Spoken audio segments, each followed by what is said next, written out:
right after the oath of office, they give you the nuclear codes, the biscuit. Sobering moment. Because WebMD is gonna go over everything, right? So it's gonna scare you. It's gonna give you all the differentials. And it's not just WebMD, it's just like a bunch of anything that pops up on Google. Is it possible that Google will start World War III? I think it could be possible. There are known knowns. There are things we know we know. We also know there are known unknowns. That is to say, we know there are some things we do not know. But there are also unknown unknowns. The ones we don't know, we don't know. We may not be the most intelligent country, but we smartest. Denham doesn't fear nuclear war and thinks Americans shouldn't. I think we're just removed from it. I don't know. I mean, it doesn't seem like that big a threat. I mean, I know the world's getting smaller, but North Korea sure seems far away. And can the missiles really reach Texas? I don't know. A lot has changed since the 60s. I'll give him one of these, and I'll give him one of those, and one of these, and I'll give him one of those, and I'll choke him like this. None of this should come as a surprise to any of us.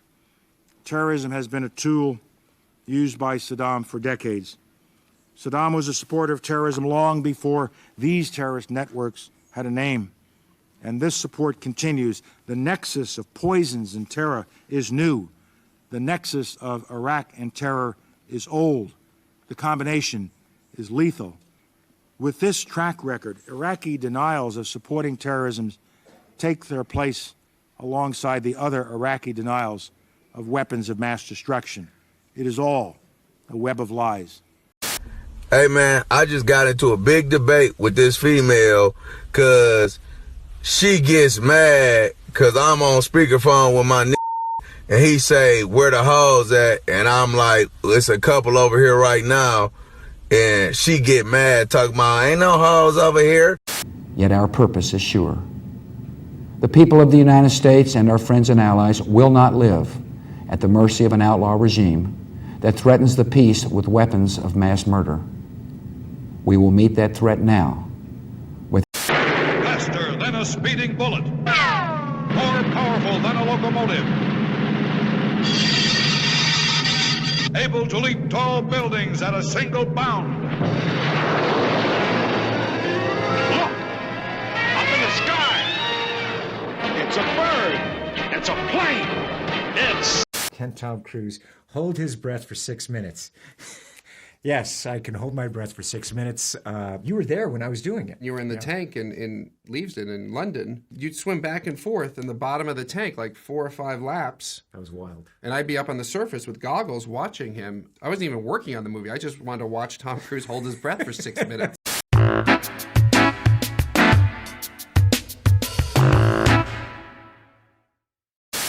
We are back from Mission Impossible 4. I can't even believe we're already 4 movies deep into the series. For me personally, this is such a big win for me just because I have a hard time finishing things, books, movies, series, film series, whatever, just because I really get disappointed when the fun is over. Like, I would rather just not finish and hang out in limbo than complete it and then know that the world and the story has come to an end. But I will not hold myself back by such silly, idiotic beliefs. We're going to push through and we're going to finish this silly-ass movie series. So we watched the 4th one. This is numero 4. And I got to tell you straight up, this movie sucked. And I was disappointed because I like Brad Bird. I want to thank the Academy, and I also want to thank my junior high guidance counselor for a meeting we had where he asked me, what do you want to do with your life? And I said, I want to make movies. And he said, what else do you want to do with your life? I was disappointed because honestly, truth be told, absolutely fucking nothing happens in this movie. Like, stuff happens, like a bunch of stuff happens, and then it's like a bunch of nothing. It felt like about 20 minutes of screen time is dedicated towards a really high action-packed sequence. And then I'm annoyed because we barely moved from point A to point B before we are fucking climbing up a building. Last movie, what did we do? What did he do in the last movie? In the 3rd movie, Tom Cruise swang from one building to the other. This time he climbed up the building. Not only did he climb up the building, y'all, he ran down the building. Literally, he has the bungee cord thing wrapped around him, and my man's is running down the side of the building, running across the side of the building, and swinging his ass back into... It's not even making any sense, and it shouldn't. Y'all ready? Let's get into this plot, right? So, the plot, it's not even all over the place. It just all gets wrapped up at the end of the film. Now, you know, in the last video, I was mad as fuck because they never told us what a rabbit's foot was. I introduced Kanye West.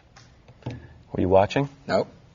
You remember what he said? Yes, I do. He called me a racist. Well, what he said was George Bush doesn't care about black people. That says he's a racist. And I didn't appreciate it then, and I don't appreciate it now. It's one thing to say, you know, I don't appreciate the way he's handled his business. It's another thing to say this man's a racist. I resent it. It's not true. And it was one of the most disgusting moments of my presidency. The fact of the matter is that we sent young men and women there who were killed, as I know you know better than anybody else. And no one ever, you never said, you're responsible for this, you're out. And so the American people, I think, began to kind of lose confidence in their government. I can see that. Now, in this one, what was I mad about this time? Well, for one, I was upset because Paula Patton looks so good, and God damn it, she cannot act. Hey, I'm Rich Beam. I'm a patent attorney in Chicago, and I'd like to tell you a little bit about the history of patents, particularly in the United States, which has one of the first and oldest patent systems in the entire world. It's so disappointing. It's so disappointing. She looked so good. I mean, she always looks fucking fantastic. But Shawty cannot act. I'm gonna be better. Listen to me. I'm better. I promise. And it's no fault of her own. It's not like she did a terrible job. I've seen worst actresses. Max Lord, you're putting yourself and everyone in grave danger. But it's hard to come up in Mission Impossible 4 when you coming up right after Miss Carrie Russell. That's my good sis. She totally knocked it out of the park. I gave her 10s. I gave her flowers. All senior citizens should have. Bad bitch alert. Paula Patton had big shoes to fill, even though Carrie Russell probably had the screen time of about 20 minutes. Simon Pegg, we got way more Simon in this movie. We got a little taste of him in the last movie, and that was cute. That was fun. It was actually delightful. Simon Pegg being in that last movie was delightful, and this one, I liked him. Now, I had to watch this movie twice. The first time I watched it, I found him to be annoying. I did find Simon Pegg to be annoying the first watch. When I watched it the second time, I'm like, no, that's just Simon. That's just Simon. That's fine. What's old dude's name? What's old dude's name? Jeremy Renner? First of all, he looks so good in this movie. Jeremy Renner. Yeah, he looked so good in this movie. I was like, bro, isn't that Hawkeye? Was not expecting to see him in that movie. He looked so good. Oh my god. I'm not even like into him like that, but damn, Jeremy Renner looked so good in this movie. I'd be lying if I said Tom Cruise didn't look good either, but Tom Cruise really looked good in the second one. Oh, damn, the boy is pretty. I love him. I walked 15 miles in the snow to stand in your garbage. Honestly, everybody looks fucking fantastic. Nobody had a hair out of place. Now, it wasn't like compared to old Hollywood when you would watch those films and you would see like not a stitch of hair was out of place, not a smudge of makeup was like messed up, like nothing. Everything was to the T perfect. Wives would wake up with a full beat face. Husbands would wake up fully chiseled with a freshly shaved face but like a very hairy body. Now I'm just going really weird. But listen. Everybody looked good in this movie. They didn't look too good that they looked like they were made out of clay and plastic, like how people looked in classic cinema. No, they looked 2011 good. This movie felt like 2011. The colors, the editing, even the dialogue. Oh my god. And you know what pissed me off? So if you recall, if you see my other videos, we find out from me Googling shit that Vin Rhames is in every single Mission Impossible movie. So we know my nigga never dies. He's the nigga that never dies. Cool. So imagine me watching Mission Impossible 4 and I'm like, where the fuck is he? Where he at though? Like literally, he didn't show up until the last like 5 minutes of the movie. Basically a cameo. Excuse me? Bro. They left Paula Patton to carry the black card for the entire movie. You've heard about the black card, right? One card that upon taking it out flexes harder than others. One card that rules them all. Entire organizations that have been built upon it, and individuals that have used it to acquire both wealth and influence. If this sounds like something you might wish to own, you should know that there is only one way you can get your hands on it. You have to be born with black skin. Like most other exclusive things in the world, the black card also works on an invite-only model. The whole Kardashian clan, Kanye included. I've never been invited to a black barbecue, but I'm happy to go. I guess they wanted to give his ass a break. Also, speaking of Paula Patton, now granted, right, in the story, I didn't even explain the story to you. In the story, Ethan is in jail. They go pick his ass up. He's being taken back to jail. Or is he? They gotta go to some big important place in Moscow and go get something. That's what we're drawing. I'm drawing this picture of when Simon Pegg almost fucks the shit up and he puts his face in front of the camera that's supposed to be camouflaging this hallway. It doesn't make any sense. I promise you, it really doesn't make sense even when you watch it. So they're in this important building in Moscow. I think it's called the Kremlin. Some other big bad dude is there doing his dirty work and he grabs the stuff he came for and he blows the stuff up. Dinosaurs didn't do anything wrong that caused their death. It was just fate that an asteroid hit the Earth and killed 70% of the species that we know of on the planet. Unfortunately, in our lifetimes, we may experience the same fate as the dinosaurs. But I'm not talking about another asteroid collision.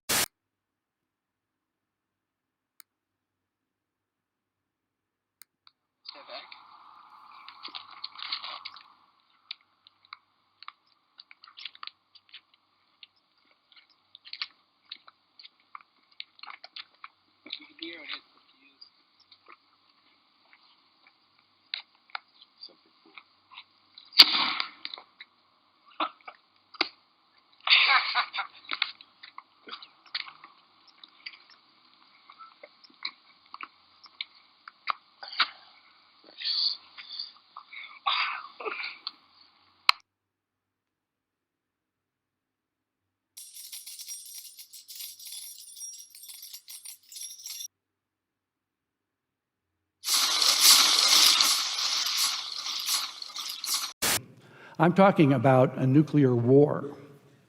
A nuclear war would have many of the same phenomena that the dinosaurs experienced.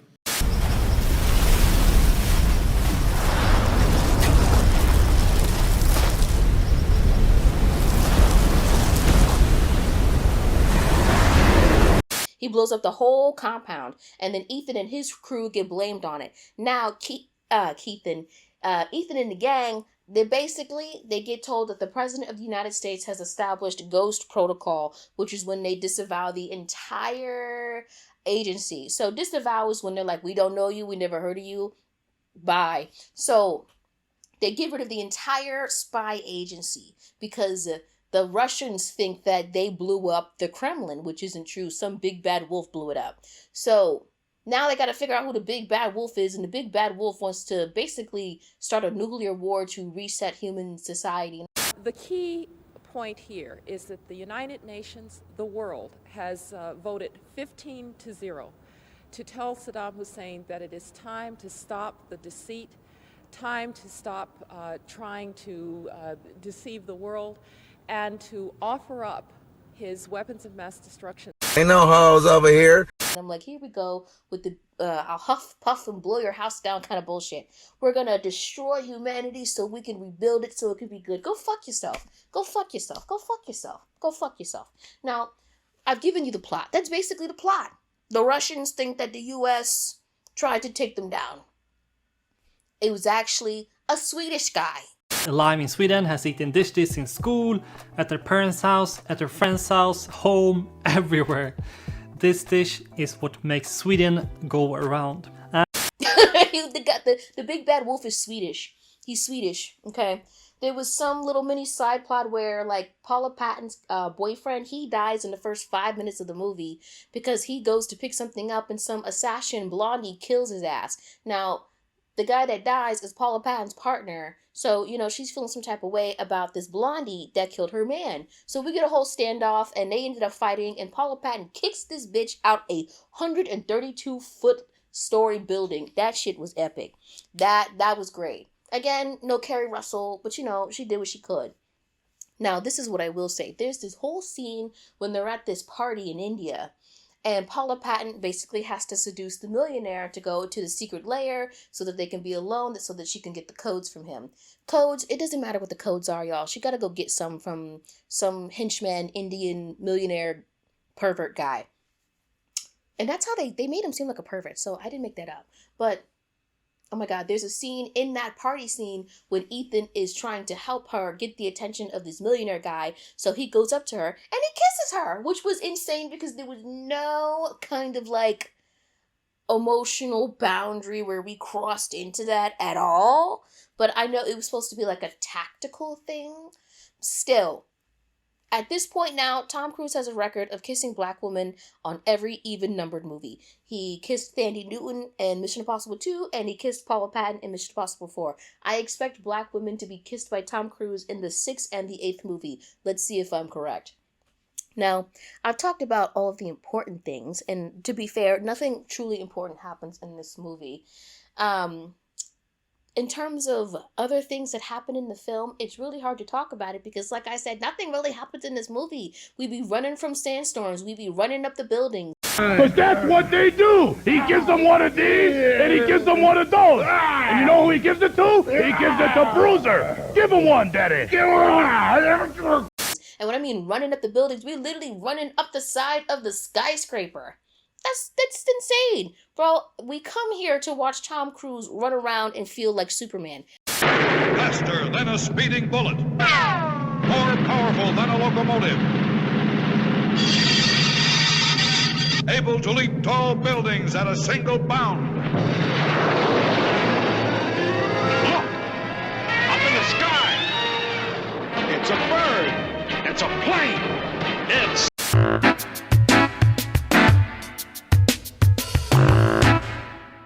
Now, there's another plot that happens in this film, right? And you have Jeremy Renner. And, you know, he is allegedly a data analyst or whatever.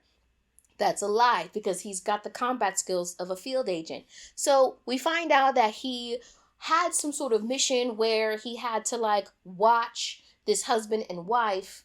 And he failed. The wife got murdered and he felt bad about it, so he could never see the light of day again. You know, he could never be in the field again.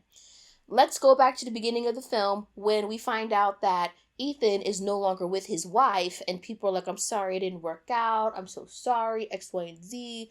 You know, I liked her. I'm sorry your marriage didn't last. You know, because if you recall from the last video and Mission Impossible 3, he gets married to this girl, this nurse lady that was dumb enough to actually get married to him, even though he was flat out lying to her for years in their relationship. But anyways, basically, Jeremy Renner was assigned by the spy agency to watch Tom Cruise and his wife. Now, Tom Cruise goes for a run and his wife gets chopped the fuck up. They find her body 3 days later. So Jeremy Renner's like, oh no, I could not be in the field again. I could never do a life or death situation ever again. And he didn't even know who Ethan Hunt was when he was watching him, which is insane. I'm like, Ethan Hunt is the man. Like, every time like something goes down, he's the one dropping from the ceiling. He's the one falling from the sky. He's the one running along the side of a skyscraper. And you never heard of Ethan Hunt until you had to watch him? Okay, whatever. So we meet Jeremy Renner after the Kremlin got blown up. And then as Jeremy Renner is in the car with Tom Cruise and they're there with the head of the agency, it's always a different man that's the leader of the agency.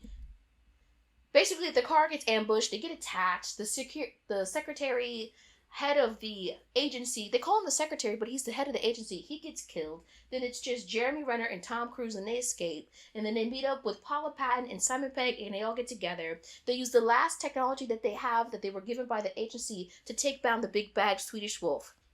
That's basically the movie. Now we find out that Jeremy Renner was supposed to watch over Tom Cruise and his wife as an assignment, and that he failed, and the wife got chopped the fuck up, right? And so then he was like, no, I can't do this anymore. I keep saying that she got chopped up because they said when they found her, they found pieces of her body left.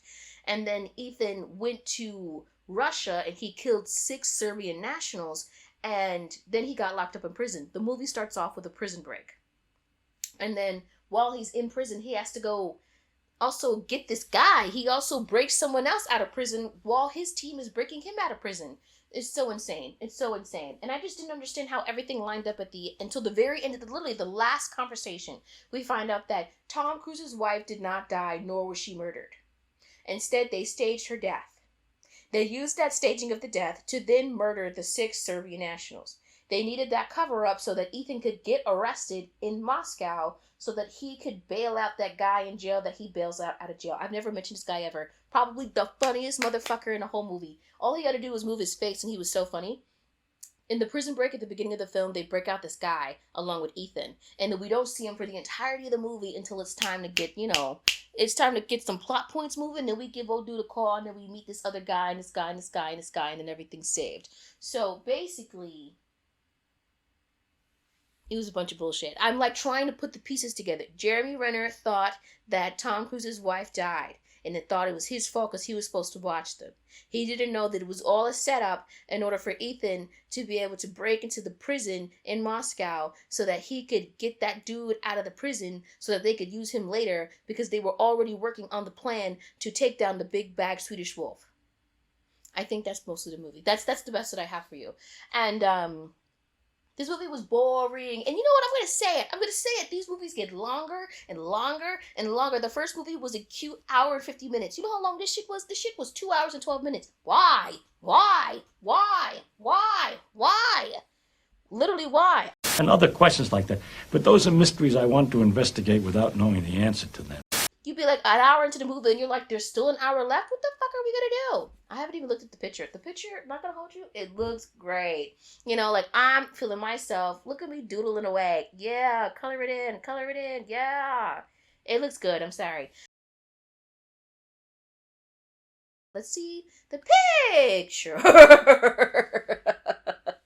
Yeah, so that's a picture. That is called a picture. That's what it is. And I hope that you enjoyed this lovely drawing. I hope you enjoyed this nonsensical rant about this film.